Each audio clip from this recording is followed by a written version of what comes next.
And you and Mr. Mangan are neighbors. You used to Yes. be friendly people. Now you have vendetta, it appears, with each other. It is your claim that Mr. Mangan assaulted you. You want to be compensated for that assault. You want $1,000 for medical bills, punitive damages, pain and suffering. Mr. Mangan says that he did not, in fact, assault you. And he is counterclaiming because he says that you have embarked upon a course of harassment which culminated in you stealing his plants. So he has a counterclaim for the cost of his plants. How long have you been living as neighbors? I've lived there 35 years. And Mr. Mangan? How long has he I think lived? 17. And for most of that time, things were peaceful between the two of you?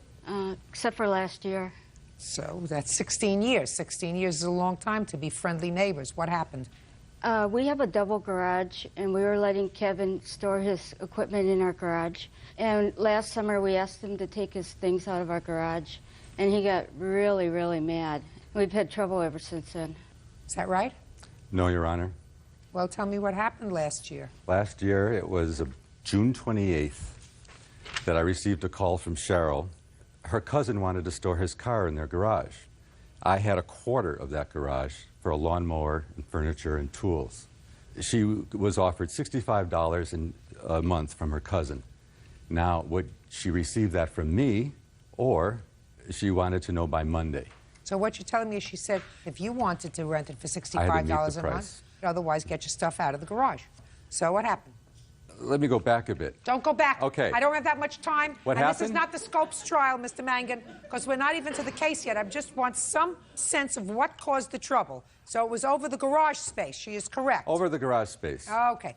So tell me when you say he assaulted you and under what circumstances, Miss Dunn? On August 15th at 7:30 in the morning, I went out to my backyard, and I saw that Kevin had ripped down a plastic fence that I put up because somebody had unchained my 2 dogs. So I was trying to put a fence up, and he ripped that down, so I was going to put up a chain fence. Well, what do you mean he ripped it down? How could he rip it down? Was it on your property? I put a couple staples on his post. On his property? But it's across my driveway. I'm not visualizing that. Do you have a photograph? Yes, Your Honor. The white fence there is his.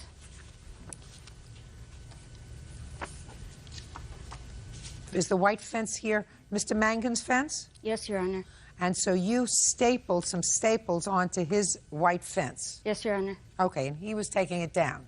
He ripped it down, yes. He ripped it down. Okay, go ahead. So I was putting up a new, stronger fence, and as I was doing that, I was talking out loud about how Kevin used my garage, and I was talking to myself, basically. And Kevin came with a hose and squirted it on me. He squirted it as strong as the hose could squirt, like a fireman. So I picked up some dog feces and I threw it at him. It was in the heat of the moment. He didn't stop. He just kept squirting me, and I was soaking wet. So I lunged for the hose to get him to stop so I could keep working. And he punched me in the right arm, and I received a huge bruise. And then he pushed me back like this against my chest, and I fell backwards. My head hit the tar, and I went in and I called the police, and they called an ambulance.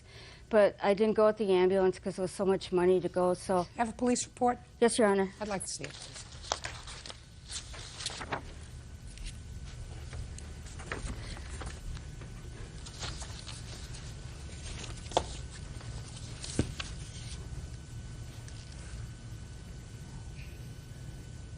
Were there any charges brought as a result of this incident against either one of you? No, Your Honor. No, Your Honor. Any reason for that? I didn't want to press charges. Well, it sounds to me from both sides that each of you were claiming assault by the other. All right. Let me hear your version of the events, sir. The event on August 15th, I went outside around 6:30 to go to the front door to collect my newspaper, and I already knew that the impatient beddings were wilting and didn't respond to watering all week, same as the planted urns on both sides of my door. Only on this particular morning, there were no plants in the urns, but dirt piles that led down my steps and across the footpath to the trunk of Cheryl's car. I walked to the south side of her house, and for the first time noticed this plastic fencing stapled to my post, picket fence. I pulled it down because it then occurred to me with the dirt path. I mean, I just pulled it down to walk through. I saw it on my property. I am now assuming Cheryl killed the plants. So I went in, got a camera, and photographed everything. Sat down at my table, and around 7:05, Cheryl came out. I confronted her about, I immediately told her, you have no right. Where were you when you confronted her, Mr. Mangan? Sitting at my table on my patio, and I, again, have photographs to show you these areas. Well, I'd like to see where you were when you confronted her.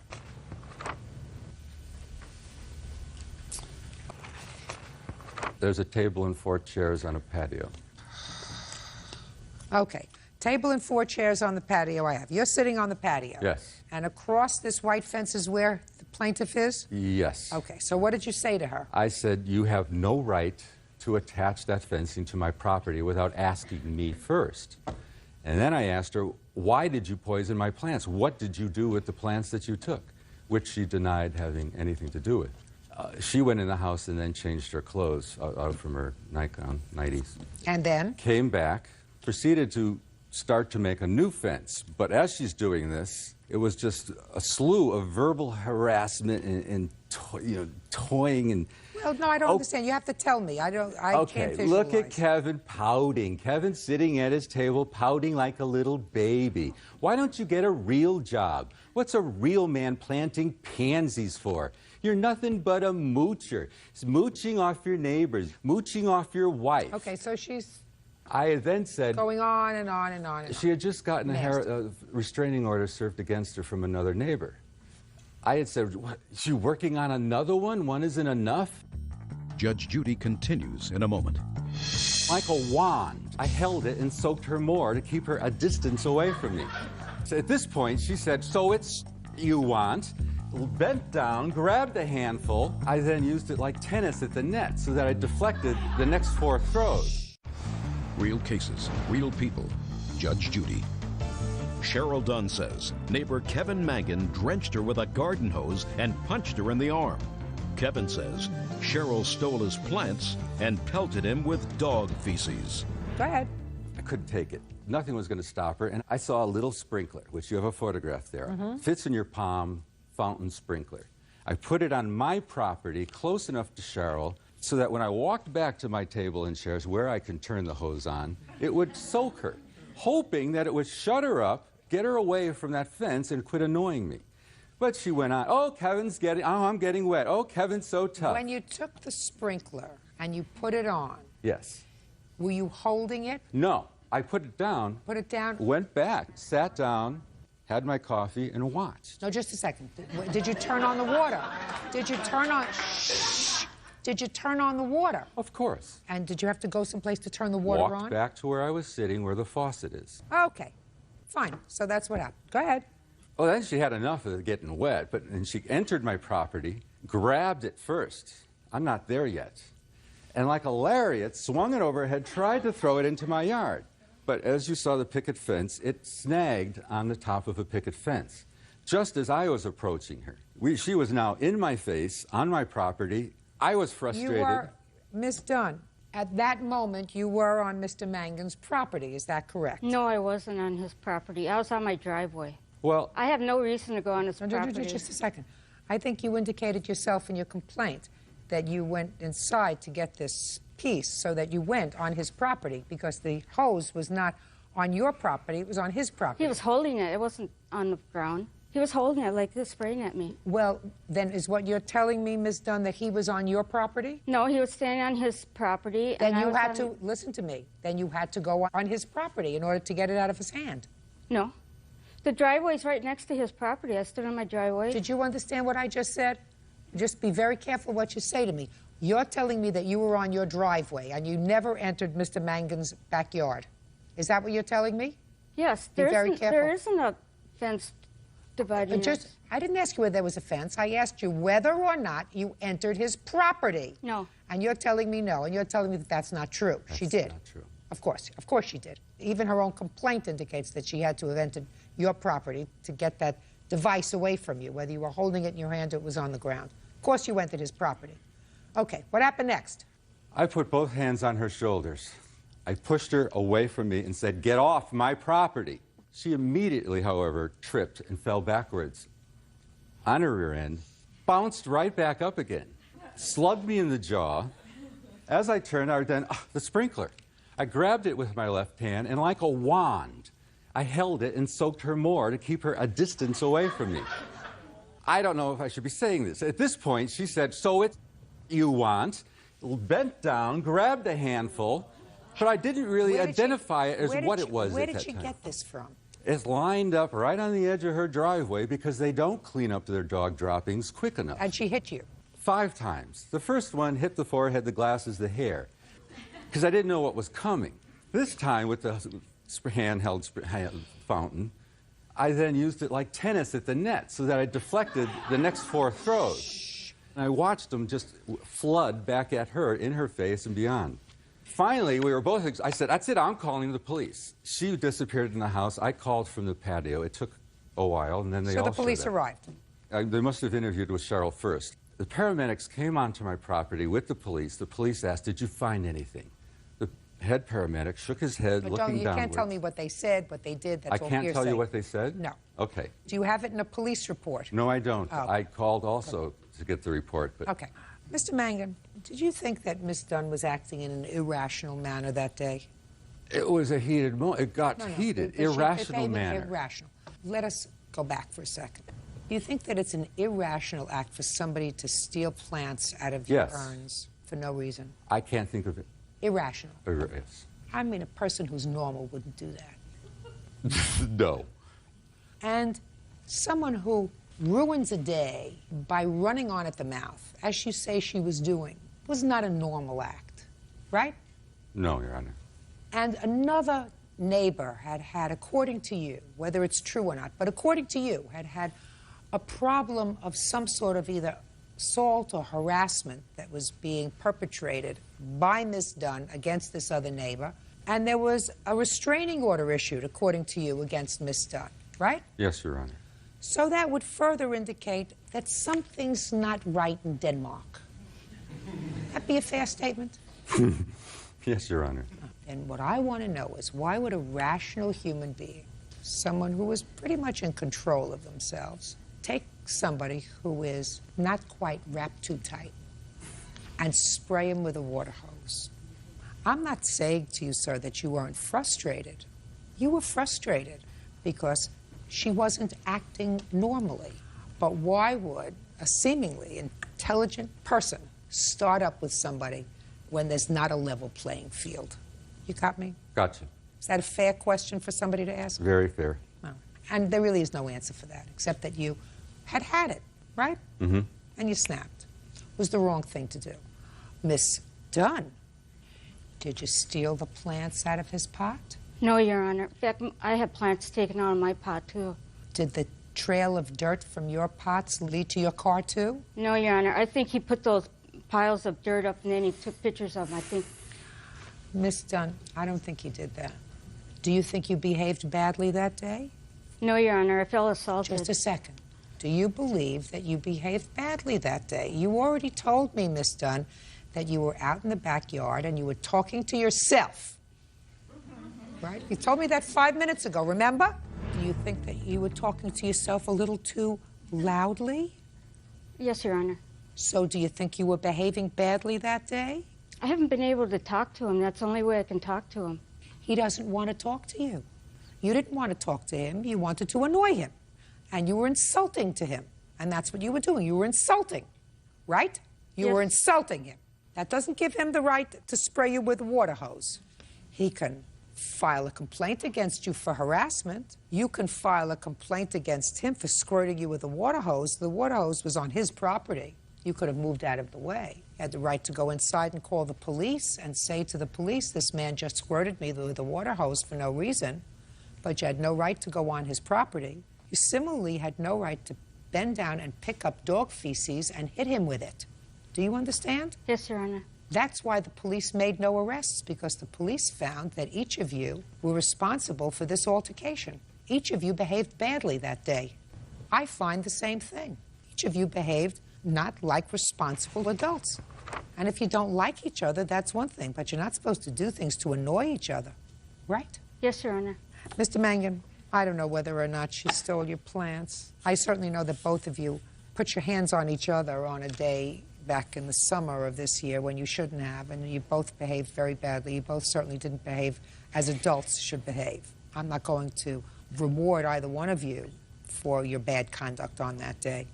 But if you're going to continue to live as neighbors, it would seem to me as if you have to find some sort of at least common genteel conduct that you can both live with so that you can live in peace, right? Yes, Your Honor. Well, how are you going to do that? I guess I have to stay in my house. Shh. Well, that's not acceptable. You can't stay in your house, but don't annoy him. Don't come outside. Don't call him names. Don't irritate him. Don't talk to yourself loud so that he can hear you if you're talking about him. Don't instigate him. Yes, Your Honor. And you certainly have to understand that you are not, Mr. Mangan, on a level playing field. Yes, Your Honor. Appreciate that fact. You've lived there a long time. I assume you're going to continue to live there. That's your cross to bear. Do you understand? Yes, Your Honor. That piece is not going to get any better. Got it? Got it. Bye. Please excuse me, step out.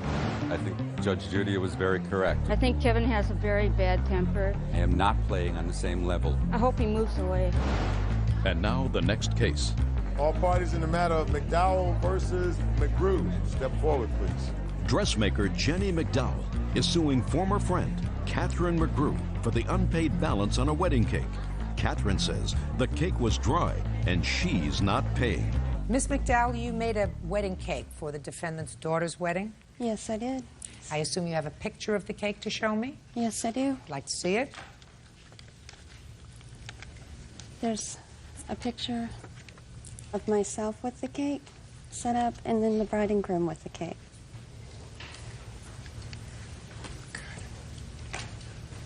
Well, it certainly is beautiful. Thank you. Did you make the two side cakes as well, or just the big one? The two side cakes, everything there I made. Is that right? Yes. Everything here.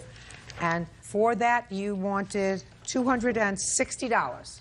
Yes. Sounds like a bargain. What's the problem? Why didn't you pay her? Other than the fact that you say the cake looked beautiful, but it was dry. It was very dry. So what? Nobody eats wedding cake anyway. By the time you get to the wedding cake, everybody's full. He says, oh, I can't have any cake. Just take a piece and put it under your pillow. Is this your daughter? Yes, it is. I'm sure your daughter has pictures of herself in front of the wedding cake. Yes, she does. Treat it as a prop. But you want a cake for your guests? Treat it as a prop.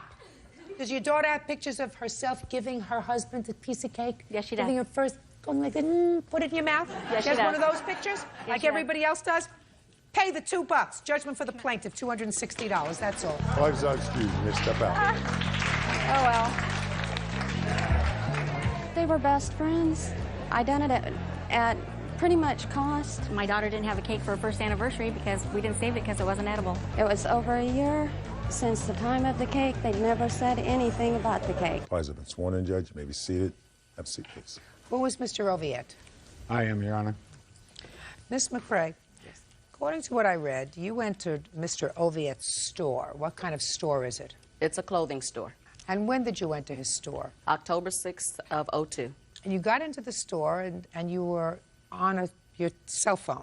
A gentleman came over to you who is no longer here. I understand that that person who came over to you and told you that you weren't allowed to use the cell phone in the store has died.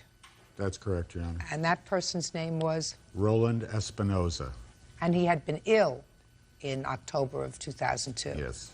Came over and told you that you couldn't use the cell phone, and then there was some sort of an altercation. It is your claim that Mr. Fisher, as well as Mr. Espinoza, an employee of Mr. Oviatt, assaulted you, and you want to be compensated.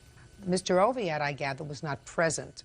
That's correct, Your Honor. But Mr. Fisher was present, and Mr. Fisher says that you actually were the one who precipitated the assault. As a matter of fact, you assaulted him, and you assaulted Mr. Espinoza, and Mr. Fisher is counterclaiming. That's correct, Your Honor. Fine.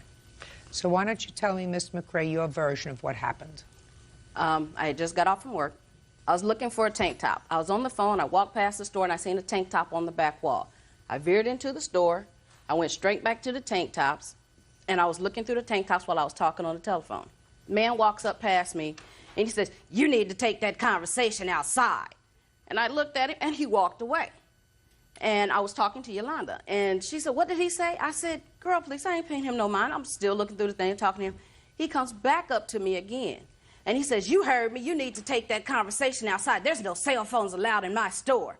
He said, I can have you removed. I said, do that. So his employee, Mr.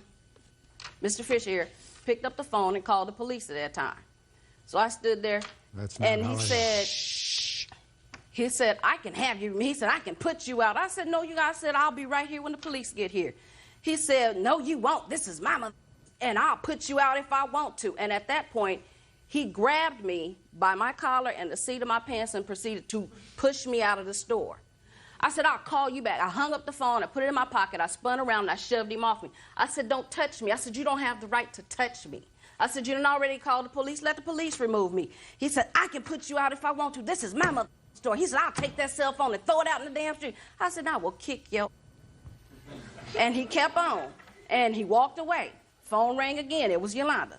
Now, the person that you're talking about is this Mr. Espinoza. Yes. Who put you out. So, no, he never put me outside. He tried. You told me that he grabbed you and he put you outside. He grabbed me several times to throw me out. Okay. He kept grabbing me. He came back 3 or 4 times. Every time I answered the phone, she kept calling me trying to find out what was going on, if I was okay. And every time I answered the phone, he would come from wherever he was, get the out of my store on that damn cell phone. And I mean, he was literally in my face. So at that point, the phone rang again. He came back this time with a bat. And I said, no, you're not going to hit me with that bat. I turned sideways at an angle to get my balance. And I turned the phone sideways to my face. I said, if you hit me with that bat, I will f you up. And she said, he got a bat? I said, yes. I said, if you hit me with that bat, and he tapped me on my arm. I said, I'm not playing with you. Don't hit me with that bat. So I hung up the phone. I put it in my pocket. I said, do not hit me with that bat. And he did it again. The last time he hit me across my shoulder hard. I grabbed the bat. I flung him the store is real little. It's a small store. I flung him all over that store. I had him on, he was holding on to that bat for dear life. I had him on the floor with his back pinned up against one of the clothing shelves. I could have stomped the dog mess out of that man. I could have put my foot in his chest to snatch that bat. I just wanted the bat. I snatched him up because he wasn't letting go, and I hemmed him up on the wall, and I punched him in his mouth. I said, I put him down some more. We tussled some more. I got him up in the dressing room.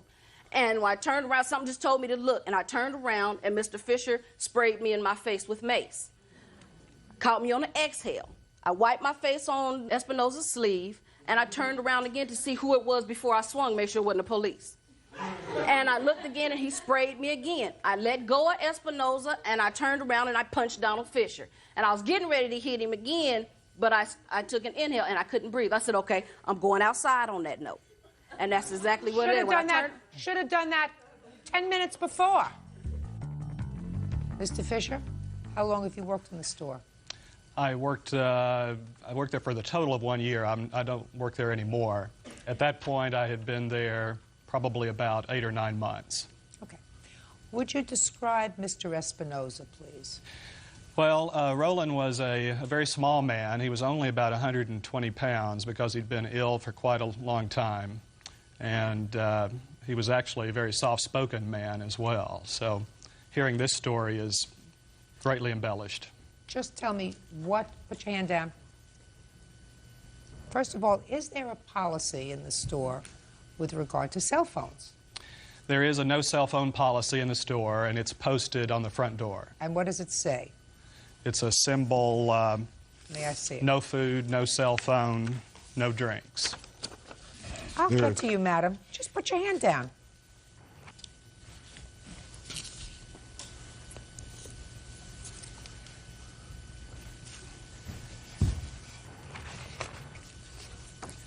And that's Mr. Espinoza. Okay. Go ahead. So Miss McCrae was in the store. I was at the front counter. I was finishing up a sale with one single customer. She was in the back of the store looking at the counter back there. She started talking on her cell phone, and she was talking loudly. I didn't say anything. I didn't want a confrontation. Roland came out of the back of the store, and he said, "Ma'am, there's a no cell phone policy in this store, and it's posted on the front window. I have to ask you to take your phone, your call outside. She came right back saying, I'll talk anywhere please. That's what she said in a very loud tone. Well, Roland just basically yelled back to her, said, okay, get out of the store. And when he said get out of the store, that's when she punched him in the gut. None of this other conversation that she's described took place. And I just kind of... Did you hear what I said? Your Honor, that's not true. Did you hear what I said? Yes, ma'am. I said we will get to you. Okay. I just kind of sighed because I thought, oh, God, here we go. It was the Castro Street Fair day, and it had actually been fairly quiet because all the activity was outside. And I just picked up the phone instantly, dialed 911. The operator came on pretty quickly, and I started... She, of course, was asking me all the questions, you know, as far as a description of the assailant, what was going on, all the relevant questions. At one point, she throws Roland into the back wall, as she did describe, so hard that it knocked down 2 permanent racks off the permanently installed racks off the wall. I'm still answering questions from the 911 operator. Next time I look up, she's thrown him into one of the 2 small dressing rooms that have saloon-style doors on them, and she's pounding him in the face. Finally, with whatever last question it was, the 911 operator asked me, I said, ma'am, I've really got to go help my friend. I set the phone down. I knew as I went over there, she was going to hit me. If she was that aggressive and hostile right off the cuff with him, I knew that she was going to go after me. I had pepper spray in my pocket because I walk and ride transit around the city. I had it in my right hand ready. I went over, reached over the saloon door at her left shoulder, and I said, stop it, let him up. And as soon as I did that, she reared up and slugged me, clipped me right on the chin. As soon as she clipped me, I sprayed her. And she took another swing at me, but she kind of swung blindly at me because I don't think she could see me. And she started to stumble toward the front door.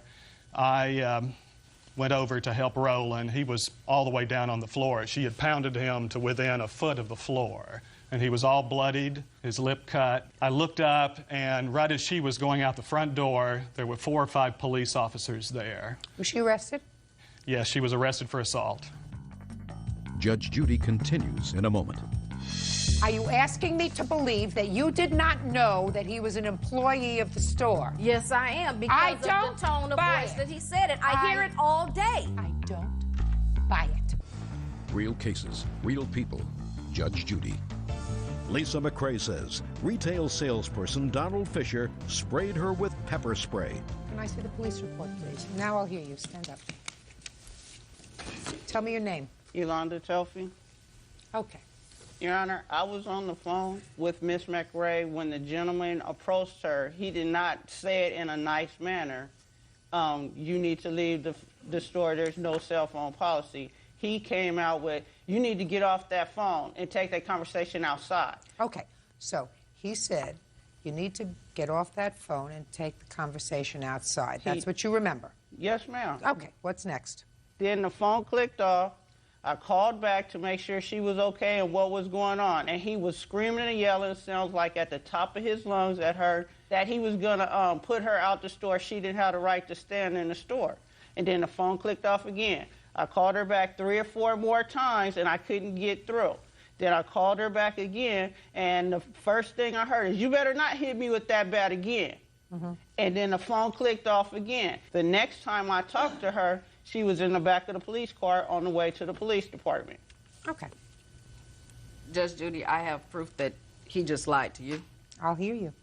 He told you that I hit him several times. I beat him down, what have you. Beat who down? That I beat Espinoza down. That's correct. Okay, I hit Espinoza 1 time. You told... Here's the just 1 time. I did not beat him down. Listen, this is the picture. You told me that you grabbed him several times, pinned him up against a wall. No, I did not. I told you that he grabbed me several times, and I grabbed the bat. We tussled with the bat. No, and madam, that's not what you said, my dear. I said I hemmed him up against the wall with the bat, and I punched him in his mouth. I told you we tussled some more, and then I hemmed him up in the dressing room. That's right. You told me that you pinned him up twice. Okay, I heard you. Twice, but I only hit him once. Listen to me. Listen to me. You trespassed in their store. I was a customer. Sure. Sit. Sit. You trespassed in their store. And you trespassed in their store as soon as you were told that you were violating one of the rules to be in their store, and you were told to leave.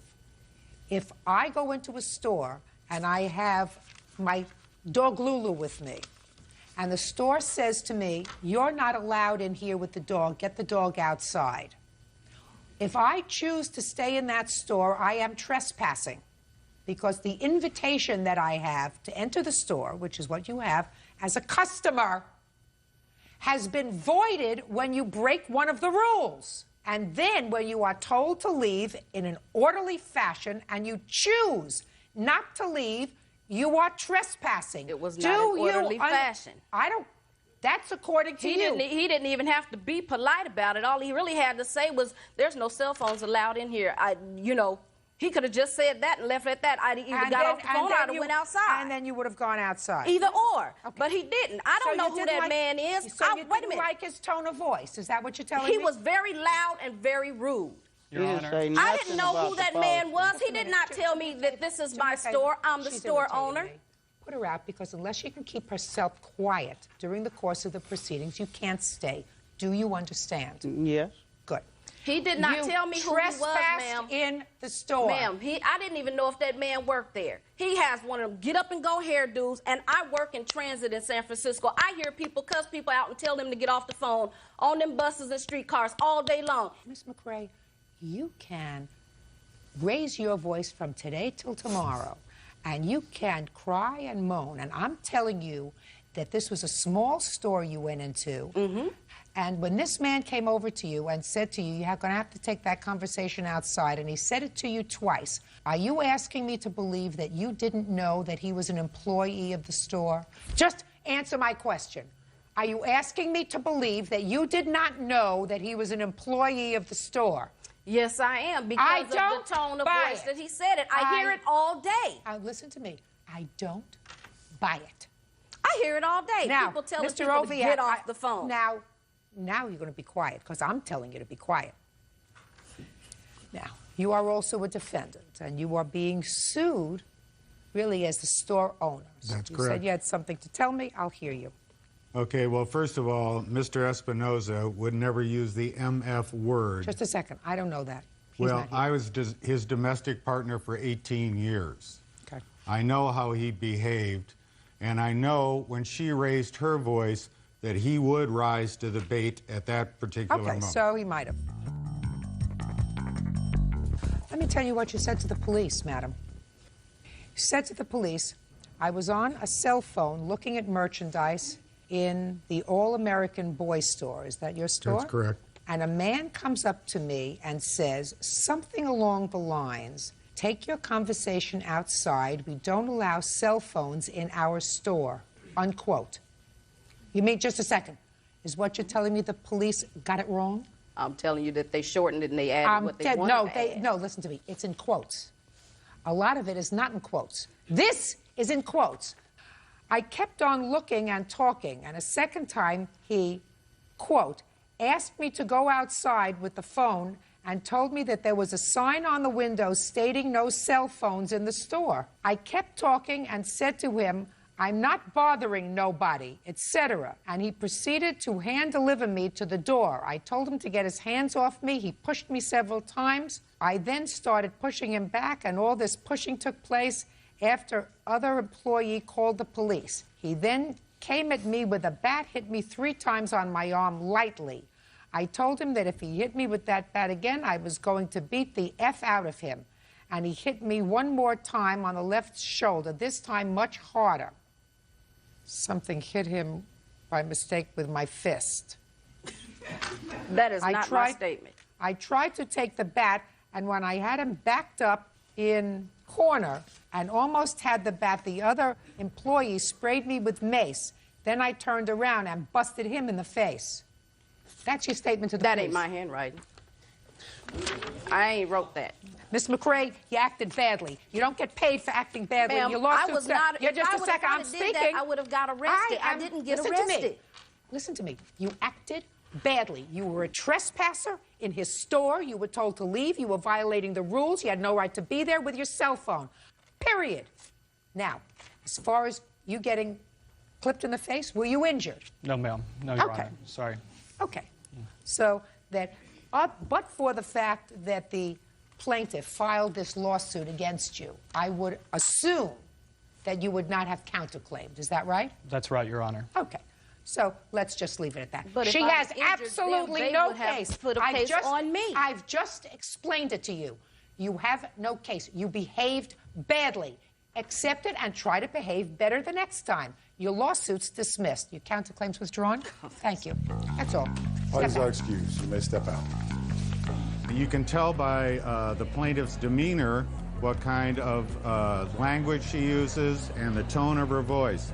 And I know for a fact that Mr. Espinoza did not use that tone of voice until he was provoked. They let me go because the only reason why the man had excuse was that I was in his store on a cell phone. That was it for acting the way that he acted. That's what the officer told me. She's contradicting exactly what she wrote that very day, and she did hit Roland many times. That, too, is stated in the report as well. I was waiting on the police to come so I could make a citizen's arrest for him putting his hands